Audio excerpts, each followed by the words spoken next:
From elixir leaking to spamming troops on the bridge without any strategy, there are some mistakes that no player should absolutely be doing, but you probably are. So this video is here to guide you. These are 20 mistakes every Clash Royale player should avoid doing, starting with number 1, elixir leaking. Elixir leaking means having a bar full of elixir yet not playing anything, thus leaking potential elixir you could have gained in that time, and giving your opponent an advantage. Here's the thing, if you're both at max elixir and your opponent drops a 5 elixir witch in the back, every single second you wait without playing anything means your opponent is regenerating elixir while you're stuck at the cap.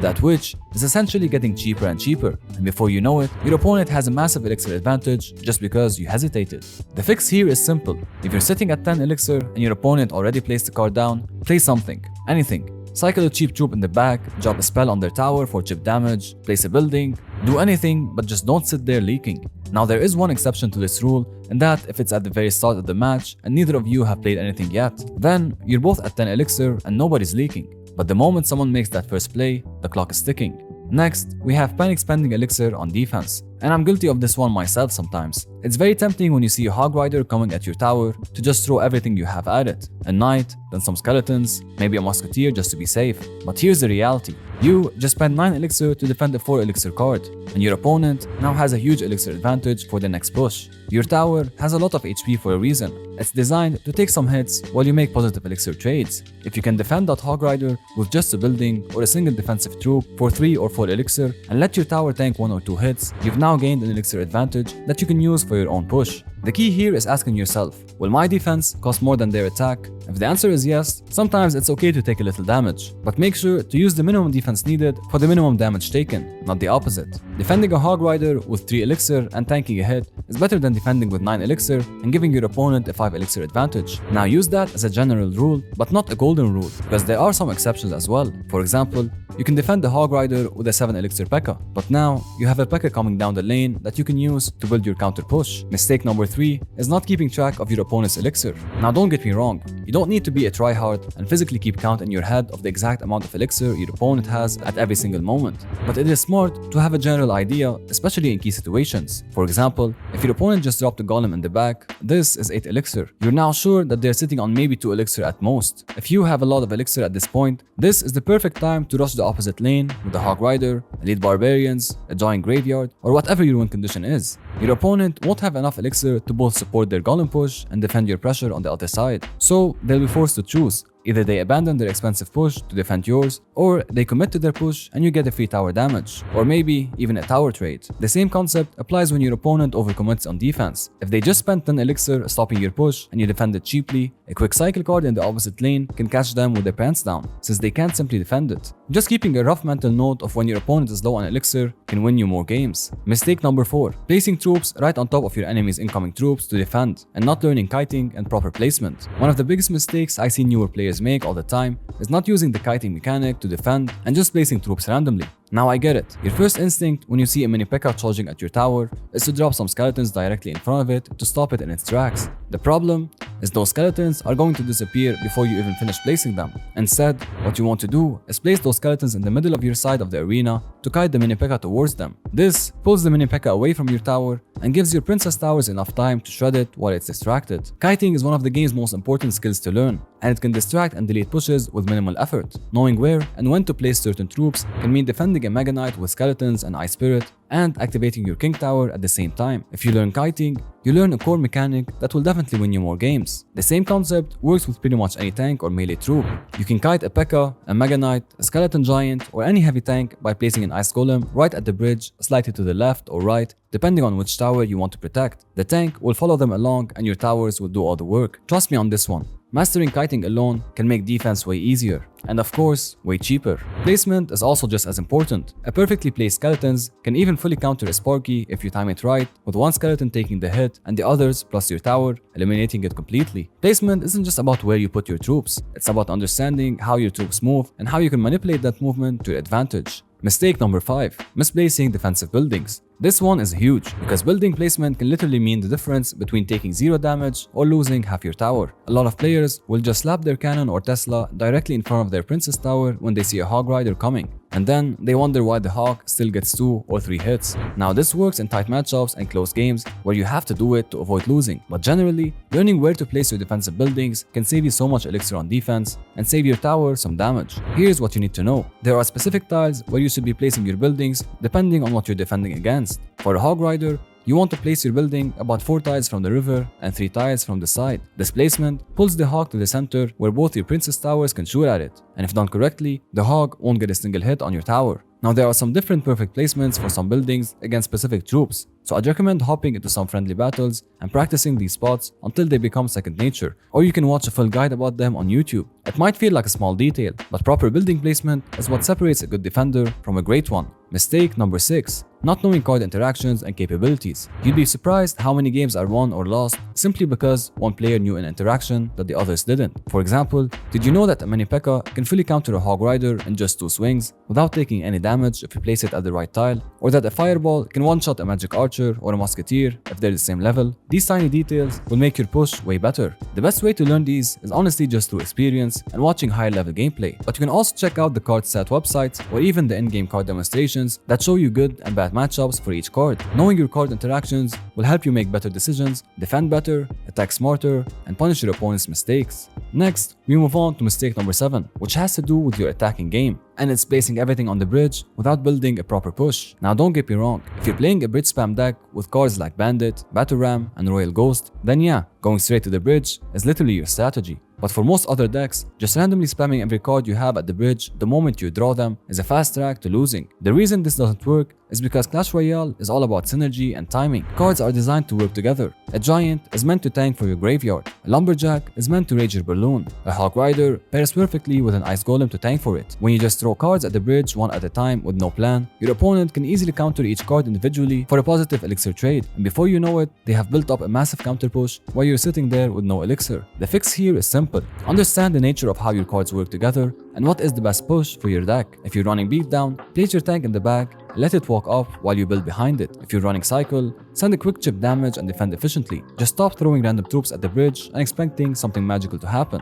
This mistake ties directly to mistake number 8, sending your win condition unsupported. Just because a card is labeled as a win condition doesn't mean you can place it whenever you want and expect results. A lone hog rider with no support is going to get countered by a building, a swarm, or literally any decent defensive troop your opponent has. A graveyard with no tank to distract the tower is just going to get shredded by the princess tower before your skeletons can do anything. Your win condition needs support to actually do its job. The hog rider needs an ice golem or a support to guarantee it hits the tower, or have a fireball or earthquake ready to take out the defensive building. A graveyard needs a giant to tank the hits while the little skeletons do the damage. Even a royal giant wants a support troop behind it to take out whatever your opponent places to counter it. The whole point of a win condition is that it's the card that's supposed to deal the most damage, but it can't do that if you're just sending it out alone to die. Support your win condition and they'll reward you with tower damage. This also perfectly ties with mistake number 9, not understanding card combos and synergy. Now I know, your homemade deck with P.E.K.K.A., Mega Knight, Hog, Mini P.E.K.K.A. and Royal Giant got you a few lucky wins, but that's as far as you're gonna go.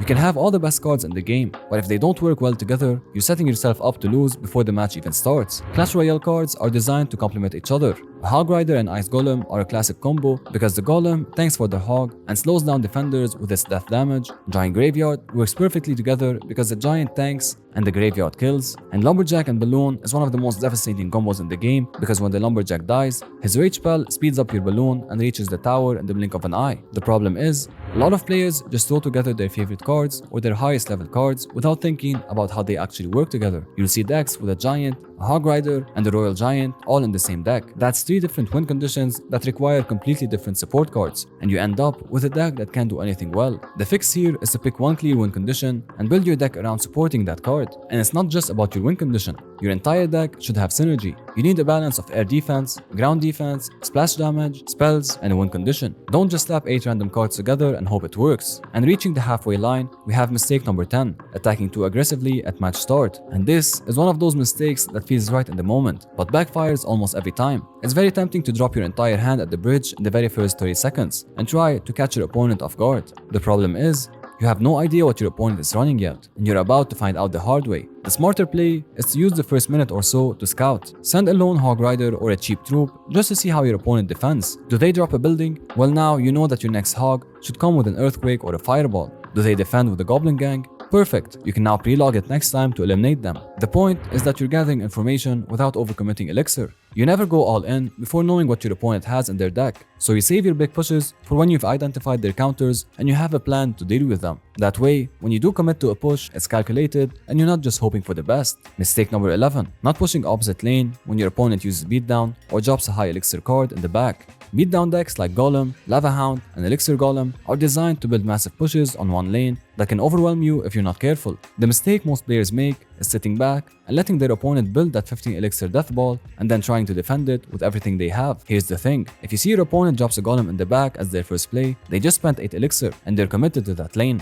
This is your window. If your deck is faster, and most decks are faster than beatdown, you need to heavy push the opposite lane immediately. Drop your Hog Rider, your Elite Barbarians, or whatever your win condition is, and force your opponent to make a choice. They either commit to their push or defend yours. Just be aware that beatdown decks can 3 crown in one push if you're not careful, so you need to either fully commit to the race or save some Elixir to defend. But the principle stands. Never let a beatdown player comfortably build their push without applying pressure on the opposite lane. Mistake number 12, not playing your deck archetype correctly. Every deck in Clash Royale falls into an archetype. You have beatdown, control, cycle, bait, siege, and bridge spam. And each archetype has a completely different game plan. The problem is, a lot of players don't understand what archetype they're playing, so they end up playing their deck completely wrong. For example, if you're running a cycle deck like Hawk 2.6 or Minor Poison, your goal is not to build massive pushes. Your goal is to play defense efficiently with cheap cards, cycle back to your win condition quickly, and chip away at their tower bit by bit. On the other hand, if you're playing a beatdown deck like Golem or Lava Hound, you need to be patient. Don't try to rush to get chip damage and single Elixir.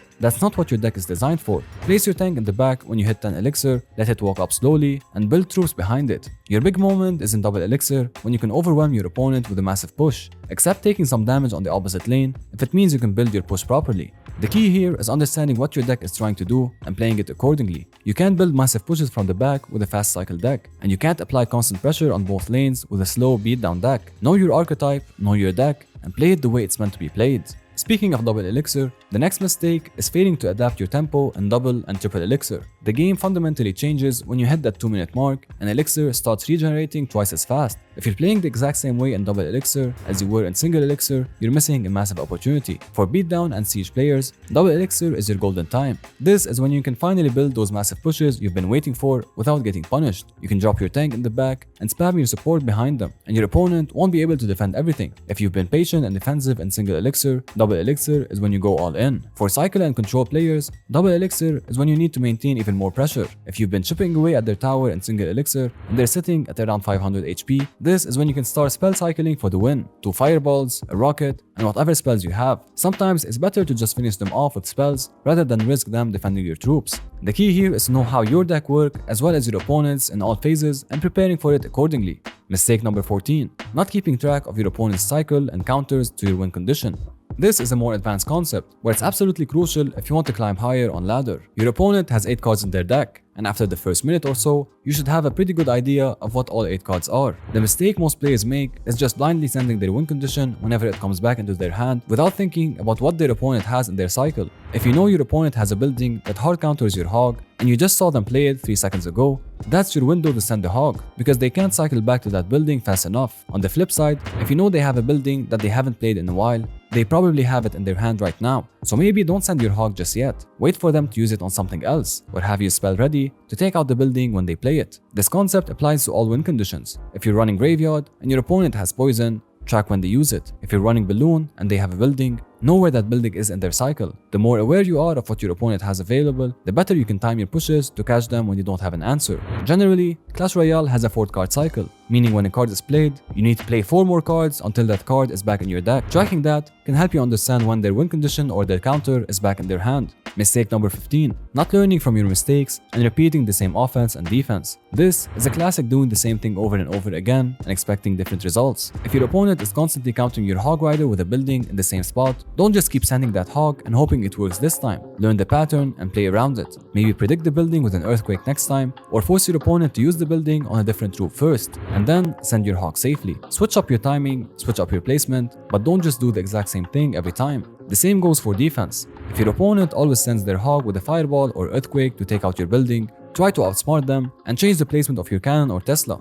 If they are constantly countering your barrel with their log, switch up your barrel placement or bait out the log with a different card first. Clash Royale is a game of adaptation. Your opponent is learning your playing patterns just like you should be learning theirs. The player who adapts faster and breaks their own patterns is the one who wins. Before we continue, consider subscribing if you learned something new till now, because we have 5 more mistakes you should definitely stop doing. And mistake number 16 is not leveling up your win condition first. I mean, I understand it. It's tempting to hit that upgrade button whenever you can and upgrade anything you see to get that small dopamine hit. But this is not the best way to do it. Your win condition should always be your main target for the next upgrade and always be the one to get upgraded first. This is your golden card and it's supposed to be the card that gets you the win. So having it at the highest level you can is crucial. Upgrade your win condition first and then you can continue on to the rest of the deck. Mistake number 17. Poor spell timing and value extraction. The problem most players have is they fire their spells the instant they see a threat. You see a musketeer being dropped and you fireball it immediately. But here's the thing. If you just wait 1 or 2 seconds, you can often get way more value out of the same spell. If you wait for the musketeer to walk up the tower and then fireball it, now you're hitting the musketeer and getting chip damage on the tower at the same time. And even better, your opponent might place another troop like archers or wizard near that musketeer. And now, your fireball is hitting multiple troops plus the tower. The same applies to other spells. The key is patience. Hover your spell over the area, watch where your opponent is placing their troops, and wait for the maximum value moment.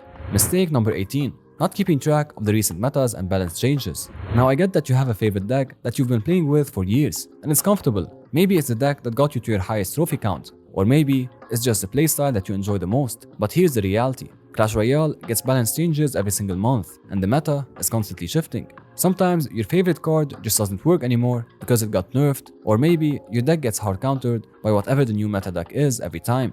And sometimes even your deck still works, but it would work way better if you just swapped out 1 or 2 cards for newer, stronger alternatives. Ignoring these changes and stubbornly sticking to the same deck no matter what is putting you at a disadvantage every single time you go into a match. Stay updated with the meta and the new balance changes, and try to upgrade your deck from time to time. And before we move on to mistake number 20, and the most important one of all, we have mistake number 19. Offense is the best defense. When you know your opponent needs a big push to win, it makes sense to change your strategy a bit to a more offensive heavy pressure strategy in order to keep them on the defensive and keep them spending elixir while you get chip damage so they can't fully build their big push. If they are constantly defending, they won't have enough elixir to attack, so your attack becomes your main defense. Now I'm not saying to ignore your opponent's pushes completely, but if you see your opponent trying to build a massive 15 elixir golem push in the back, instead of waiting for it to come to your tower and then scrambling to defend, pressure the opposite lane hard. Force your opponent to make a choice, either commit to their big push or defend yours. This strategy works especially well if your deck is faster than theirs. Beatdown decks take forever to build their push, so if you're running Hawk Cycle or some kind of fast chip deck, you can keep them on the defensive the entire match and never let them set up. And finally, we get to the real mistake, mistake number 20 that no one should ever do. And that mistake is not playing Mega Knight in every single deck in the game and every single match. You should just spam that jumping machine every time you can and you will get the win. Trust me. Now I see you in the next video and I hope you learned something new today, and make sure to subscribe.